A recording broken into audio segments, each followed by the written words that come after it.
La vraie histoire du film The Shining. En 1974, l'écrivain américain Stephen King séjourne avec sa femme dans un hôtel isolé du Colorado, le Stanley Hotel. Il s'agit d'un ancien palace construit en 1909, qui a la réputation d'être hanté par les fantômes de ses anciens propriétaires et employés. King et sa femme sont les seuls clients de l'hôtel, qui va fermer pour l'hiver.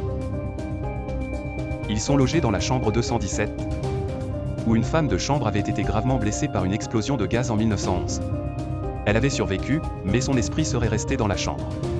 King raconte qu'il a vécu des expériences terrifiantes dans cette chambre. Il a entendu des bruits étranges, vu des objets bouger, senti une présence maléfique. Il a même fait un cauchemar où son fils était poursuivi par un tuyau d'incendie dans les couloirs de l'hôtel. Ces événements lui ont inspiré son célèbre roman The Shining, qui raconte l'histoire d'un écrivain qui devient fou dans un hôtel hanté.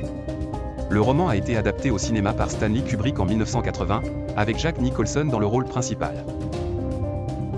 Cette histoire nous montre que l'imagination peut être stimulée par des phénomènes inexpliqués. Elle nous rappelle aussi que l'art peut être une forme d'exorcisme, et que l'écriture est un moyen de se libérer de ses démons intérieurs. Abonnez-vous pour de nouvelles histoires quotidiennes, extraordinaires ou mystérieuses.